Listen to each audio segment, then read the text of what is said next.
Hi, everyone. I'm Matt Henney with Project Q Atlanta. Welcome to another episode of Q Conversations, our live event series about LGBTQ issues. Today, we're talking with equality advocates on the front lines of the two Senate runoffs in Georgia about the unprecedented effort to turn out LGBT and equality voters.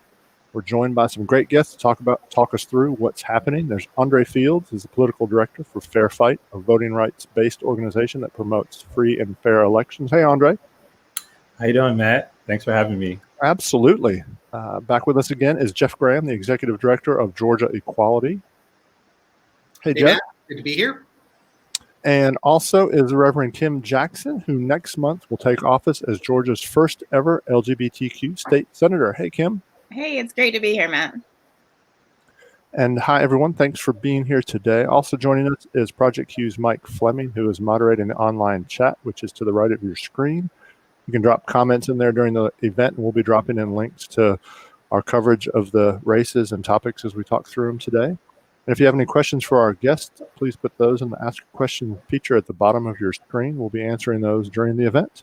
And with that, let's get started. So there's less than a week to go in the runoffs. What options remain for registered voters to cast a ballot? Any of y'all want to run through that?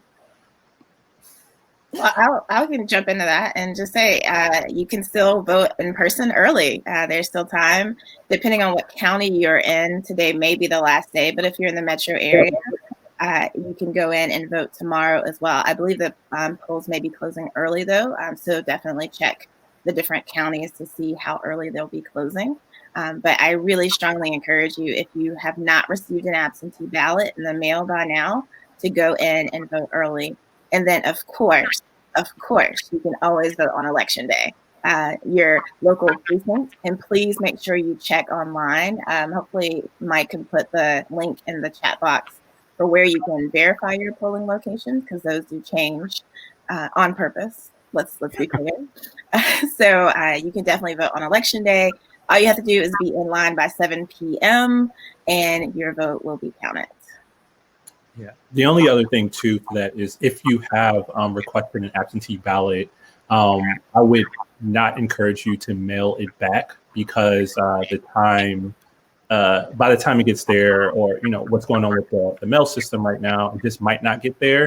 So if you live in a county that has drop boxes, I would also encourage folks to use the drop box system if you have a mail-in ballot that you have requested and intend to use.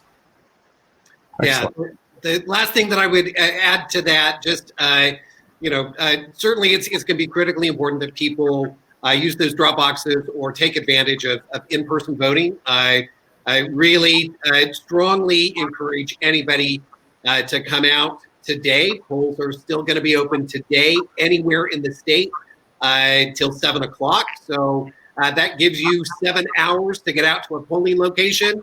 And certainly if you're here in Fulton County, you can head down to Mercedes-Benz Stadium, get a fabulous Atlanta United mask as a free token gift. So I really encourage people to go out, and especially for folks in Fulton County, because I'm assuming that there's going to be a fair number of folks from Fulton County.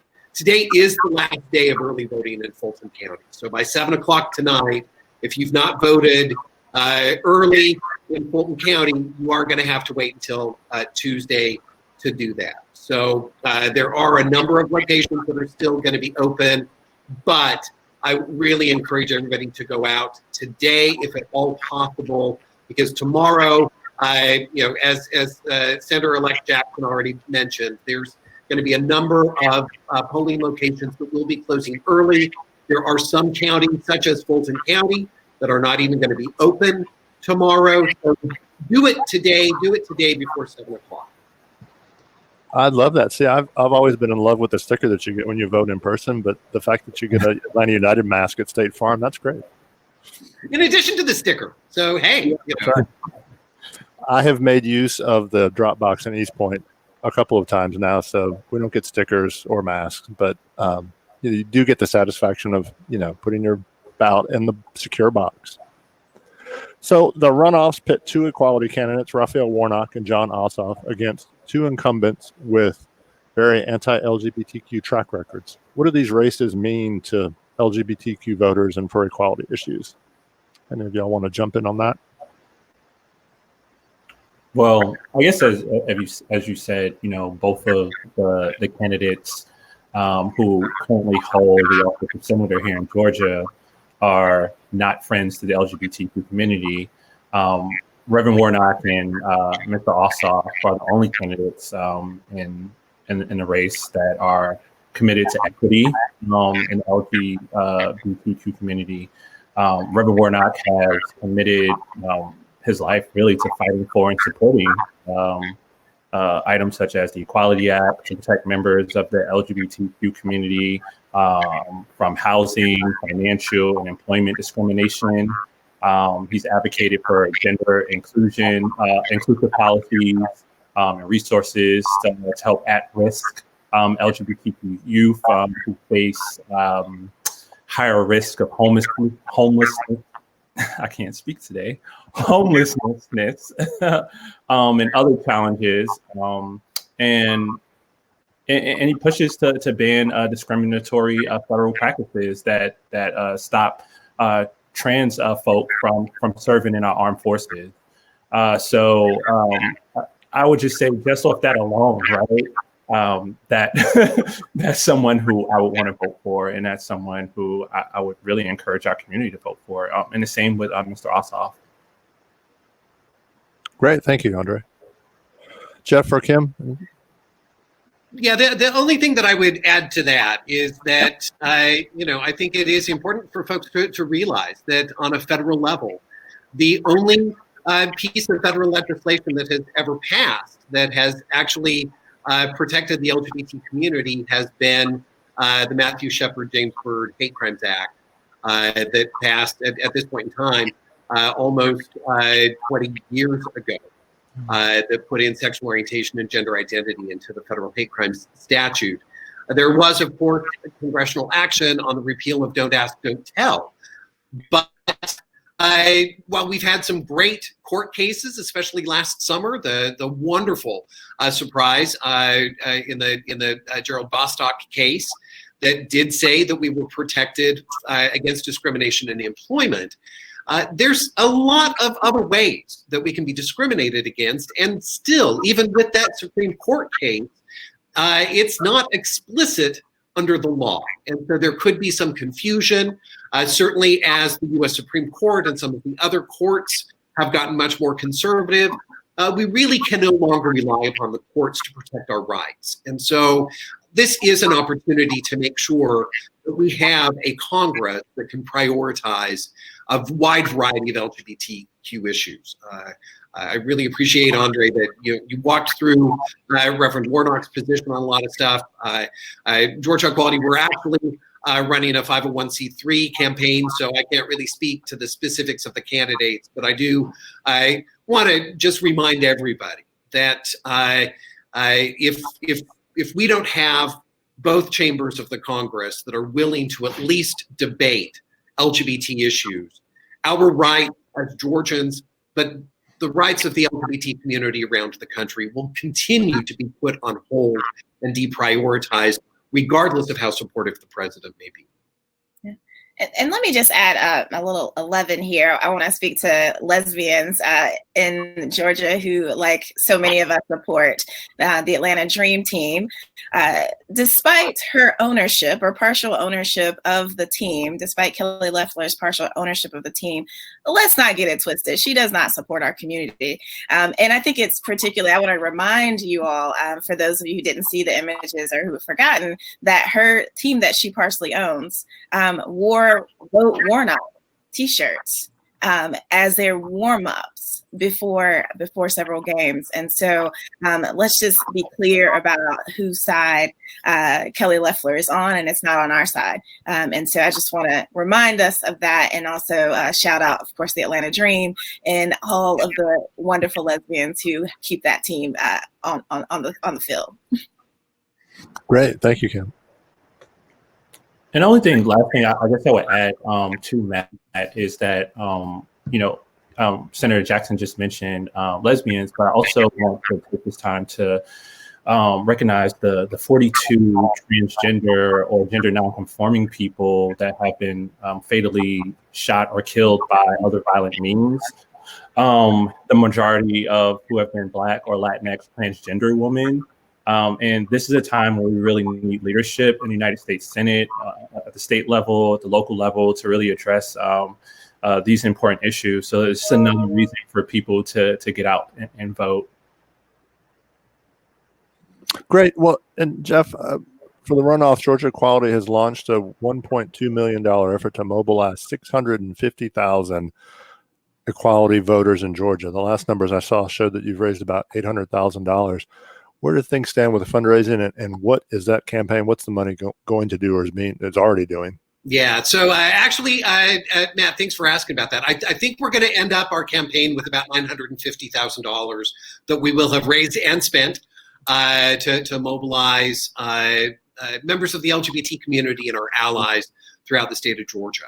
And we know that is already working. The figures that I had seen as of yesterday morning, so it would have been close of the day on Monday, about 350,000 folks in that universe have already cast their vote. So that is well over half, getting close to 2/3 of the folks that we've been targeted through our campaign have already voted early. This is an expanded universe that we worked on and created for the general election that was around 450,000 pro-equality voters. And we know that about 74% of them came out to vote in the general. So not only are we trying to make sure that all of those people come out and vote again, but we expand that universe and frankly try to build on it to get even more people to come out and understand the importance of this election. So because we've had those resources, it is a very comprehensive campaign. Hopefully a lot of folks have received the mailings that we've done. We did an initial mailing to over 600,000 households. So that actually was a little over 650,000 individuals there with the 600,000 households that we did the first mailing. We then were able to scale back, pull out some of the folks that we did know had early voted already. We did a second mailing that was around 450,000 people. We've got a very comprehensive digital advertising campaign that is going on, phone banking and text banking that we have done with a lot of volunteers from Georgia, as well as volunteers.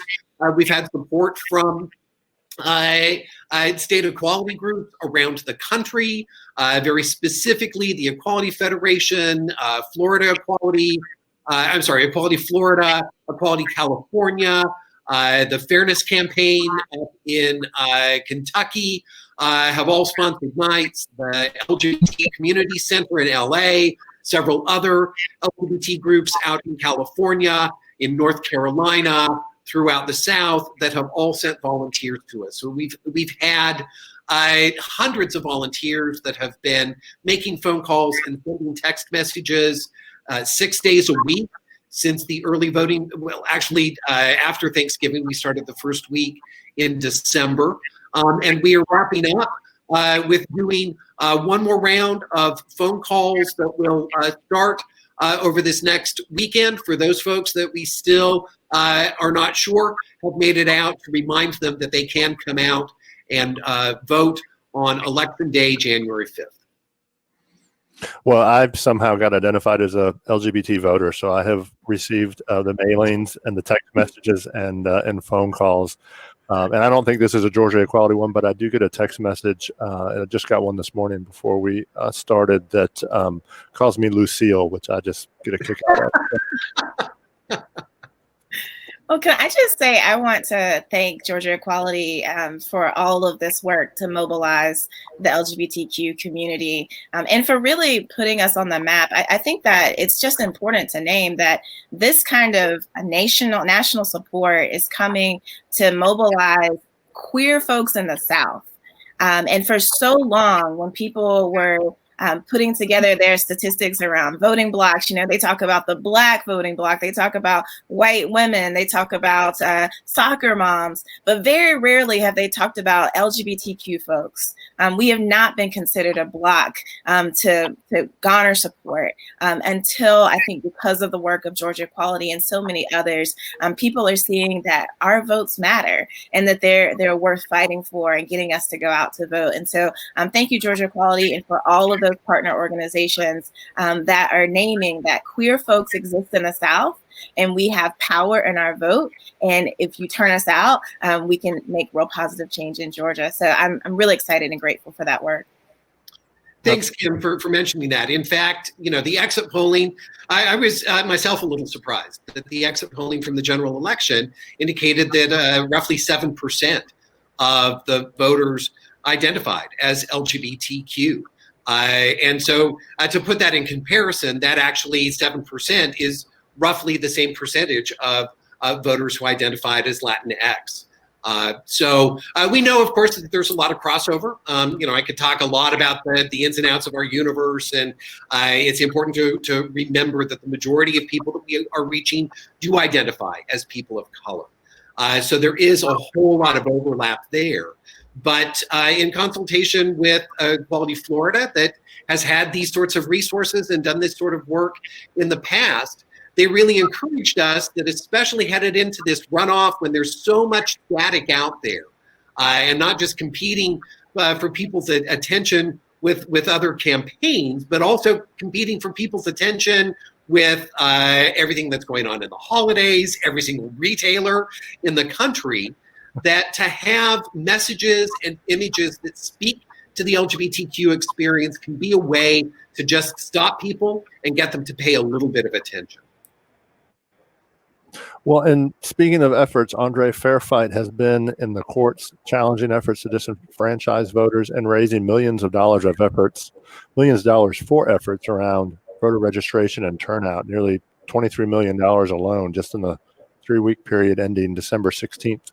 So Fairfight's work includes donations to grassroots groups working on LGBT voter outreach, such as a grant to Southerners on New Ground and a $50,000 grant to Georgia Equality. So can you bring us up to speed on Fairfight's work in the runoffs? Yeah.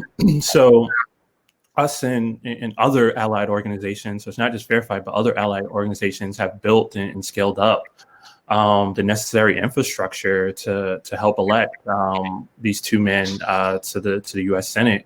We have a multi-million-dollar investment in local Georgia organizations. So some that you named are more out there and noticeable, but we've also gone into counties where Black women are organizing, their friends and their sisters and their church members, and they have these organizations that are not often seen. So we have done the real deep work of finding these folks to make sure that we're uplifting everyone who is doing the work right now. We've also committed to meeting voters where they are and giving them the tools and information they need to make their voices heard. So, this is not just about our organization, but about the people whose lives will be directly affected by the outcome of this election. We've talked about the importance of voting in front of broad and diverse audiences, right? We've been honest with voters about what voting actually gets them, right? How it does not solve every issue, but it gets us one step closer to where we want to be. And then, we're finding new and engaging ways to talk about important issues. We did a Rock the Runoff virtual concert where we had some cool headliners come out and perform for folks. We've built an in-house program called Civics for the Culture that one of my colleagues has, where we're engaging different voices and influencers to reach voters. So if we want to reach young voters, we might have to reach out to folks like Quavo and these TikTok artists and the Instagram celebrities and influencers to get them to actually listen to these messages. And we found it to be effective. Very good. And Kim, you were recently among 24 folks that were named to the Out for Warnock LGBTQ Advisory Council. Can you talk a little bit about that and what the council's doing? Yeah, sure. I mean, so the advisory council is just yet another sign and symbol of Reverend Raphael Warnock's real commitment to the LGBT community and to fighting for equality, right? So he gathered a group of LGBTQ leaders from across the state. Some are elected officials, but many of whom have been in the trenches fighting on behalf of and for our community for a long time. And so I want to highlight his recognition that this battle for equality exists long. I mean, some of the people on that list, I mean, I think about Marianne Adams, who has been organizing particularly the Black lesbian community before I was even born. I mean, she's been in this work for a long time, and he recognized those gifts and the deep rootedness that is required in order to mobilize our community. And so that's what we're doing, right? Each of us, all of us have our own kind of spheres of influence within the LGBTQ community. While we talk about ourselves as a community, all of us on this call recognize that there are different parts of that community, right? And so each of us on the advisory committee are trying to reach out to our particular parts of the community. So for me, I kind of represent obviously my district of District 41 here in Georgia, but also kind of the younger LGBT Black women that are in my sphere of influence. You know, that's kind of been my target work along with Park Cannon and so many others. And so that's the work that we're doing. It's just trying to reach out and to make sure that every LGBTQ person across the state gets a touch and gets a touch from somebody, a community leader that they know and that they trust.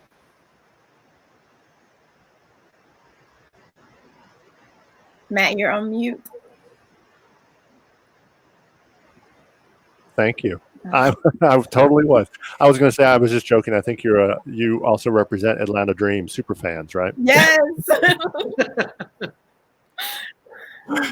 So this question's to anyone on the panel. Voter suppression, of course, was a huge concern leading up to the election in November. What are you seeing now in the runoffs? Any efforts to suppress voters? I know that Fair Fight was involved in a court case that was just decided this week. So any of you want to comment about those efforts? Yeah, what we see is there's still this narrative around the election that somehow the other side was cheated when the Secretary of State has made consistent statements along with his acolytes that this was a fair election, but there need to be changes to the system somehow because they lost now. I can tell you if this had gone the other way, we would not be having this conversation right now. So what we've seen are these national organizations, one organization in particular called True the Vote, that has come in and gone infiltrated counties to challenge the residency and voter registration of thousands of voters. We have been monitoring this all over the state for literally the past 2 weeks, where Board of Elections are holding hearings on these challenges.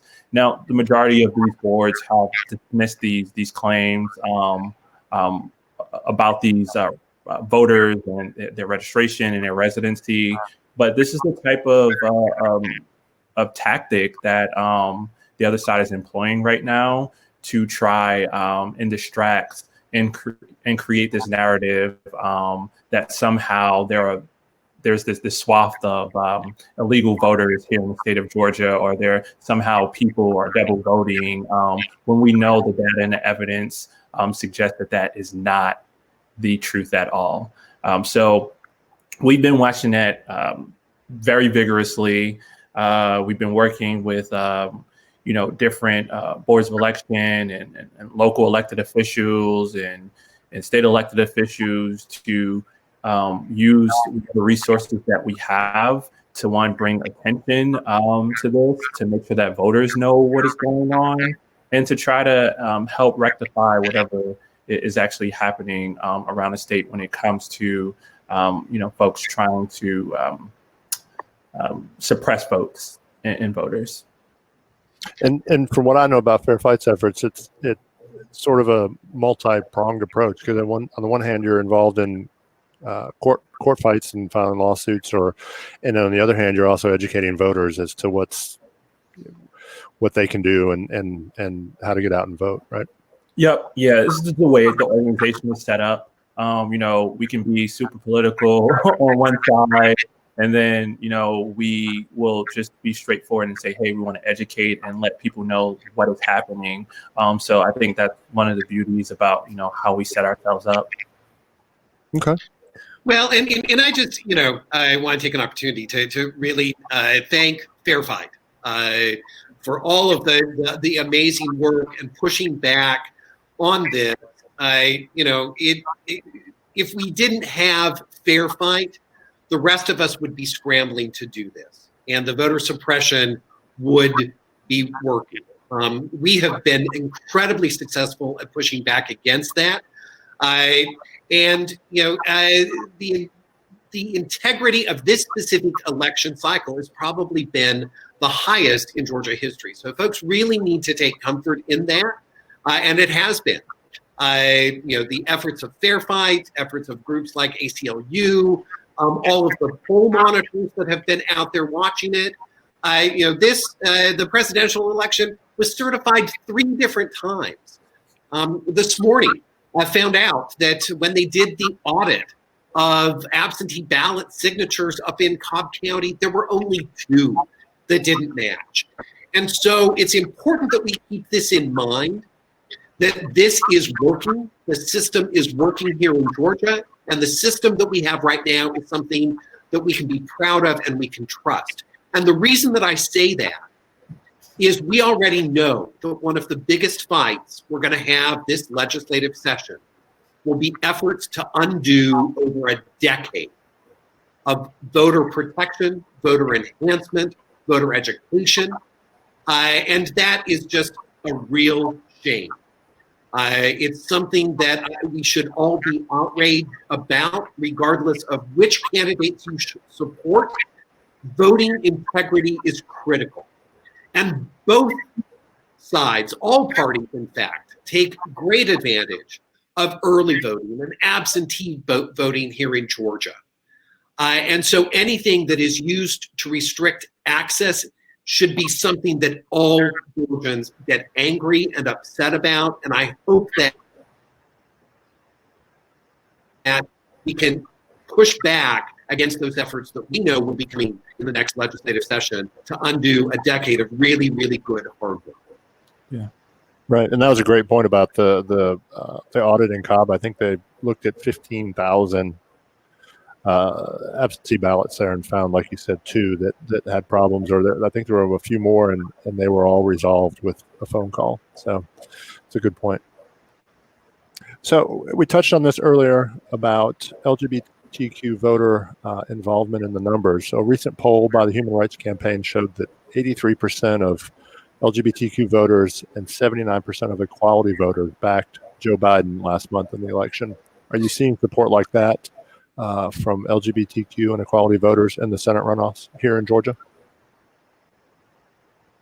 Yeah, I will say I am in kind of my circles and where I am, that folks who, those of us who are in the LGBTQ community, I think that we are particularly concerned around issues around will we still be able to be married?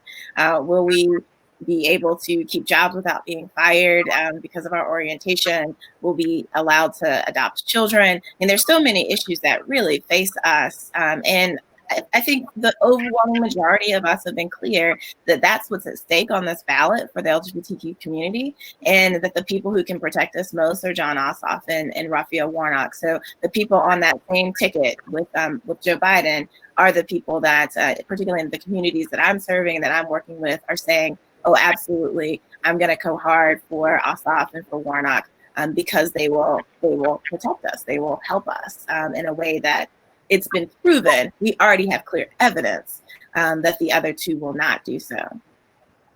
Right. Jeff or Andre, anything to add? Or? My dad is more overall data that I have. So basically, there was a surge in participation among younger, more diverse voters that secured President Biden's win last year. Excuse me, not last year. It only feels like last year. It feels like last year, right? Last month. And basically, it was because of it was a turnout of that same multiracial, multi-ethnic, multi-generational coalition that's needed to win on January 5th. And this was the most diverse electorate in Georgia's history. So just Latinx and AAPI voters, their share of the electorate increased sharply from 2016. I think Latinx increased by 72%. AAPI increased by 91%. Young voters showed up and showed out. So voters under the age of 30, they grew from 14.4% to 16.3%. So this is the type of coalition. These are the folks that are going to need to show up and show out on the 5th. From now until the 5th. For this to actually happen. And, as of yesterday, nearly 67,000 people who had voted in the runoff did not vote in the general election. So, and the numbers, these voters are disproportionately 18 to 29 years of age and people of color. So we're voting. We're voting right now. Yeah. So. Well, and so we touched on this a little bit with Kim's involvement in the advisory council for the Warnock campaign, but both campaigns have embraced LGBTQ equality. Both candidates, I should say, have embraced LGBTQ equality in their campaigns to a level that I've never seen before in Senate races in Georgia and really in statewide races until Stacey Abrams' gubernatorial campaign in 2018. But beyond that, both have hired scores of LGBTQ folks at all levels of their campaigns. How does that impact their races, and what sort of message does that send to voters? I can talk about this, but I want to give other people a chance. Yeah, no, for me, honestly, it just goes to show that both of these candidates see and hear all of Georgia, right? This is not the old campaign where you have, I'll speak quite frankly, a couple of straight white guys, and maybe a few women like up in the upper echelons of running this campaign. But this is a campaign that looks like Georgia. And we talked about in 2018, right? So Stacey built this campaign that actually looked like the state of Georgia, from women, LGBTQ to disabled folks. And everywhere, we went, we saw in the campaign what the state actually looks like. And I think this has also been the goal of both Reverend Warnock and Mr. Ossoff and their approach as well. And I think it needs to be the new norm. So this is the standard. This needs to be the gold standard for every candidate moving forward. If you are running for statewide office, if you are running for the Senate, if you're running for Congress, your campaign needs to look like the state if you want to actually win. Yeah. And I think for me, one of the reasons why I'm excited to talk about this is because I think that finally we are having, particularly Black queer women, but again, a variety of races and religious beliefs are being represented here. But Black queer women have been organizing in Georgia for years and years and years. We've been doing the work, and for the most part, we have never had the high-ranking positions, and we've been doing it quietly behind the scenes. And so I'm excited that finally people are recognizing our leadership and actually paying us for it. And so that's what gets me excited about the way that both Reverend Warnock and John Ossoff have really reached out and pulled out the leaders of our community, proven leaders. We didn't just wake up yesterday and start saying, let's organize. No, Black women, let's be clear, Black women have been organizing in the South since the very beginning of this journey towards getting equality for all of us. And so I'm excited about the number of LGBTQ folks who are on these teams and the number of women and the number of Black women especially who are on these teams, because it finally recognizes the hundreds of years of work that Black women have been putting into the electoral process. And thank you so much, Kim, for saying that. I want to, Matt, affirm that, yes, we have never seen anything like this here in Georgia in the past. The last runoff we had was the first year that I was at Georgia Equality, Jim Martin. And Jim Martin had known Jim Martin for years, had worked with him. He had represented Midtown. He was as strong an ally as the LGBT community could ever hope for. But in 2008, he didn't even want to discuss LGBT issues. The closest he would come would be talking about his history of involvement in the fight against HIV and AIDS. And that was kind of a code back then. That was just 2008. With Michelle Nunn, again, strong ally, great person, but her campaign did not even know how to discuss whether or not same-sex couples should be allowed to marry or not. So, and then frankly, if we're going to talk ancient history, the LGBT community kind of proved to be spoilers when Paul Coverdale refused to even meet with members of the LGBT community headed into his runoff in the early 90s. So it has been a long time coming.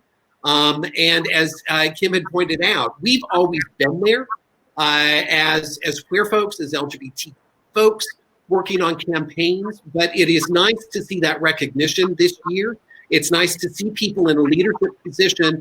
And frankly, what gives me the greatest amount of hope is what this bodes for the future. People are building skills. People are getting recognition. And this will be used to push forward on a legislative agenda at the state capitol, with local ordinances, in city councils and county commissions around the state of Georgia, and in future statewide and congressional campaigns. And I do believe that there are still some folks who don't live here in the South, who don't live here in Georgia, that still buy into this belief that LGBT issues are not something that is palatable to mainstream voters in Georgia, that it's still kind of a fringe issue and we're still a fringe community.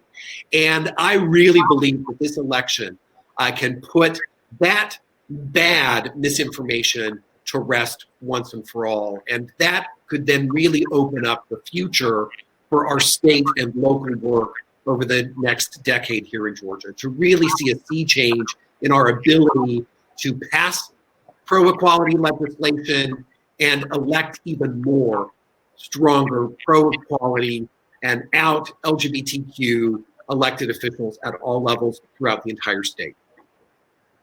Thank you, Jeff. I appreciate that history about those past races. I remember covering several of those. So, because you and I are of similar age, so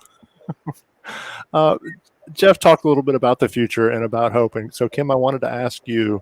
I didn't want to look too far past the runoffs, but this has been a tumultuous election cycle. It's one way to describe it, I guess. The week after the runoffs, you take office. How do you go about building bridges across this partisan divide, regardless of what happens next Tuesday? Yeah, so this is going to be an interesting legislative session, to be sure. What we do know, Jeff named this earlier, our access to the ballot box is going to be challenged.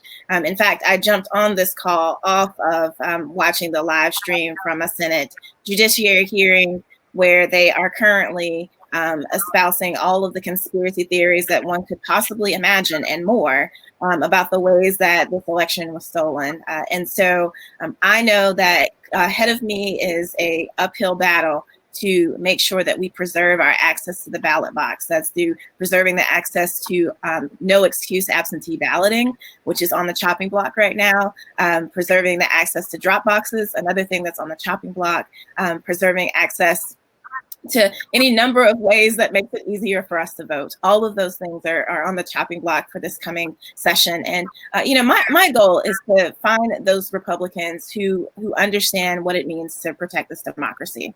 I do believe they exist. I think right now it's not politically expedient for them to be out about their desire to protect this democracy by supporting access to the ballot box, but they exist. And as someone who lived for many years not out, I know how to have conversations with people who aren't ready to be public about what they feel, what they believe. I know how to make space for them to have those conversations. And so that's going to be one of the skills that I will employ, is knowing how to talk to people who just aren't quite ready to be out about they're having a really different stance than what the Republican Party is saying they're supposed to believe.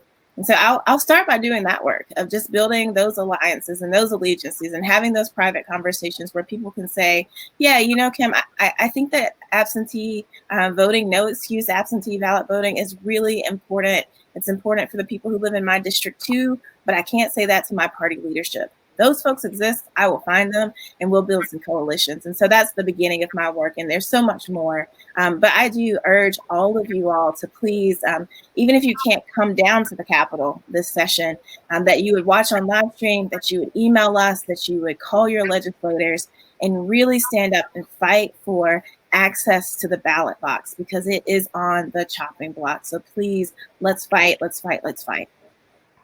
Thank you, Kim. Yeah. And Matt, if I can, to Senator Jackson's point, we at Fair Fight have been monitoring literally the whole year, every single statement, every single press conference, every single hearing that deals with election administration, election law. And when I tell you, I have a document that is about 15 pages long, from news clippings, from statements that the Secretary of State or his acolytes have made, from members of the General Assembly. To Senator Jackson's point and Jeff's point earlier, this is not a joke. They are coming to gut voting in any way that they can. And after these runoff elections on next Tuesday, especially if both seats are won, you better believe that the level of vitriol that we are seeing in some of these hearings, not just from the members of the General Assembly, but from folks on the outside who are espousing this narrative that somehow there is rampant voter fraud going on in the state. We have to stand guard and be ready to really defend the right to vote in the state of Georgia. So I'm not saying this to scare folks, but I'm saying this more so to really inform people and let them know about the seriousness of what is to come once the General Assembly gavels in about 2 weeks now. Right. Well, and so during the event, we shared links to the organization and Senator Jackson's campaign so people can donate. But what else can people do between now and the runoff? Are there things that folks can do even at this late stage? Yeah, I think one of the most effective ways of getting people out to vote, frankly, is by having conversations with people they know who have already voted. So, this doesn't have to be an organized volunteer effort. This is something that I hope every single person that watches this will do. Reach out to at least 2 people that you have concerns may not have voted, and ask them, one, have they voted? And if they have not, ask them how you can help make sure that they vote on Tuesday, January 5th, or before 7 o'clock today. So there is still time today. You can do this right after this call, right after this webinar. You can make those calls, send a couple text messages. But I think everybody has 1 or 2 people in our life that we are concerned may not have voted yet. And you can be highly effective at making sure that your vote basically has the power of 3 votes by making sure that 2 other people that may not have voted yet know how important it is to you as someone who has already voted, and make sure that they come out either today before 7 o'clock or on Tuesday, January 5th, or if there's still some places open on December 31st. Okay. And I'll just add to Jeff's expand his universe here a little bit. I learned, I tell this story often.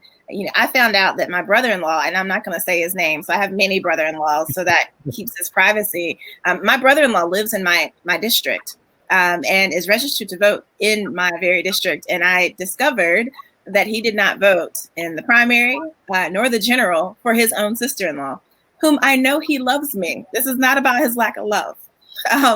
And so, but I just assumed, of course he went and voted for me. Like, that's just a given. He's politically engaged. He's smart. He loves me. Of course he voted, and he didn't. So I want to expand Jeff's invitation and say, ask all of your friends and family, even people who you think probably voted.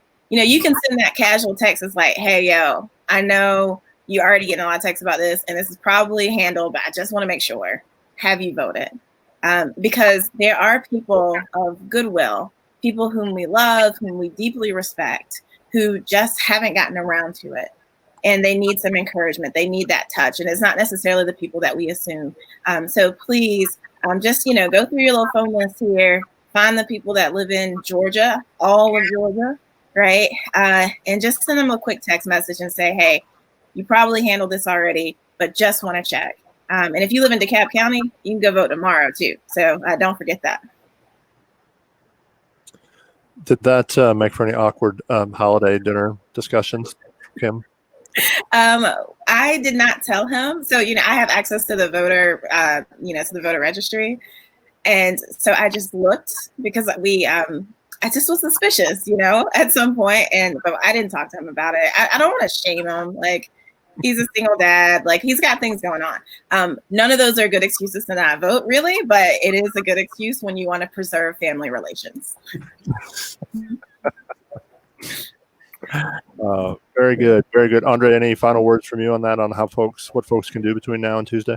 Yeah. So if you have time, there's still early vote is still going on in some places, like Jeff said today, but also some tomorrow. And we have been reaching out to voters every single day since the runoff has started.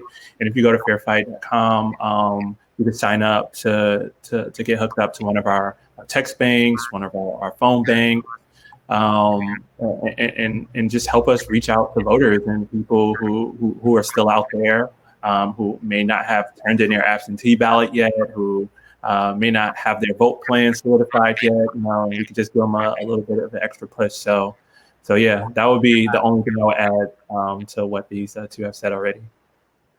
Great, thank you. And as we bring things to a close, I want to say thank you very much to Andre with Fair Fight, Jeff with Georgia Equality, and Senator-elect Kim Jackson for taking part. Appreciate their time today, and for everyone joining us. And thanks again, and Happy New Year. Thanks, Matt. Happy New Year. Happy New Year, everyone. Happy New Year. Thanks so much.